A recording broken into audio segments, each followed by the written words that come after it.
see Wes. Oh, there's Wes. Hi, Wes. He was actually moved to later in the presentations, but if he's here, He is have here. at it. We just walked in. Perfect timing.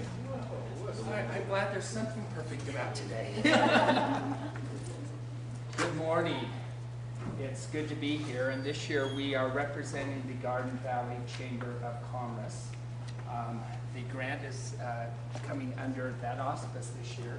Greg Simone has been our president for the last 2 years, and the chamber is up and running and going very well. One of the first things we are very excited in Garden Valley, we are finally building a Garden Valley Center for the chamber that people can get information from. It will actually be a shed, if you will. We're buying a portable shed. We're making it into a visitor's bureau, and that will be up and running by the summer of this year.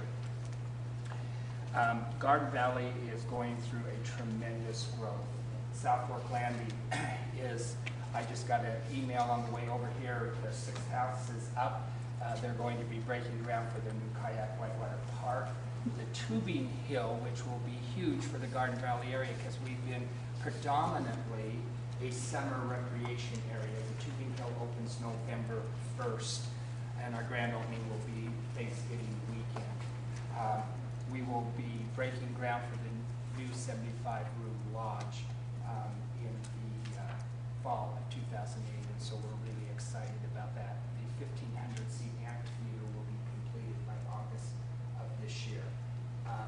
There are 4 new festivals and events happening in Garden Valley this summer, along with the Terrace Lakes Wine and Art Festival, which has moved from July to June. You've got 4th of July, and if you have not been to 4th of July in Garden Valley, may I invite you there, and you will be at 4th of July in Garden Valley every year. It's like if you've gone to Riggins for 4th of July. Garden Valley, especially this year where it's going to be on Friday, we will go throw to 10,000 to 15,000 strong. The new events this year is the 4th week of July. We will have our first food and wine festival at South Fork Landing. We just returned from Utah this weekend, and we will be having an IDOS, an International Dutch Oven Society cook-off, which will be sanctioned by the IDOS, and the winner will go to Worlds. We will also have an International Chili cook-off that weekend, and the winner will also go to Worlds in Omaha, Nebraska.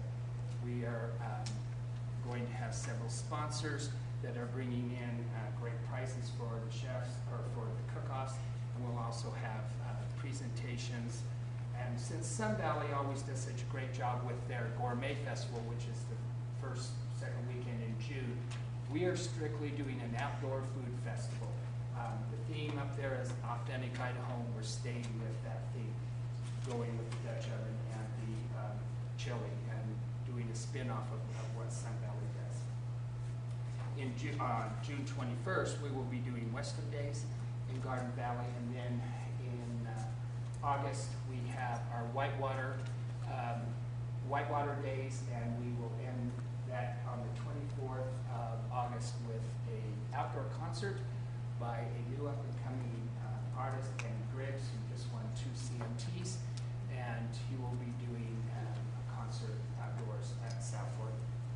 We are also holding a half marathon on September 20th from Lakes to South Fork Landing, and we have teamed with several stores in the Boise area to help sponsor that event. Some of the numbers from last year, because I know Mr. May always likes to have some facts. Garden Valley was on record numbers for guests overnight in June and July, and then we, like everybody else in that region, got hit by the fires. So our lodging numbers look really good for last summer because all the firefighters and all of those people kept all the campgrounds, hotels, and vacation homes filled. However, the rest of the attractions, the grocery stores, all of those kind of things suffered about 48% in the month of July. But overall, because the month of August, June and July was so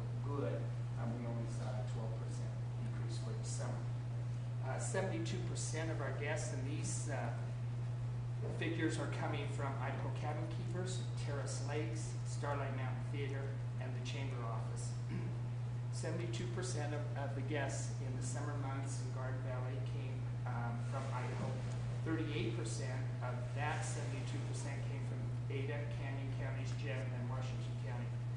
34% was from the rest of the state. 32% was from out of state, and 6% was international. This year we are asking for just a small increase in the grant. We received around $43,000 last year, and we're asking for $45,500 this year. With the increases in 2 places and a decrease in 1. Advertising, we up to $25,000 from the $20,000 we received last year.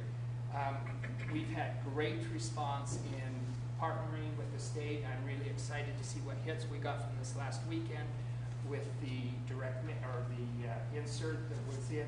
We also last year, because of the fires, teamed up with Cascade and was able to do some TV and got some great response late in September after the fires had slowed down, and was able to team with Cascade in both newspaper and TV, and so we would like to continue those cooperative efforts, and we've asked for a $5,000 increase in the advertising part. Where we added a new element this year is in fan tours. We've not had that element in our grant for the last couple of years, and with RMI coming back to Idaho next year, with the food culinary tour that is coming through, we are being asked to be part of that, and we would like to participate, and we've asked for $1,500 in that area. We do team with SWITA and Payette River Mountains and the Boise CVB as much as possible, but not always are we able to get those funds to actually bring them to Garden Valley, so we're asking for $1,500 there.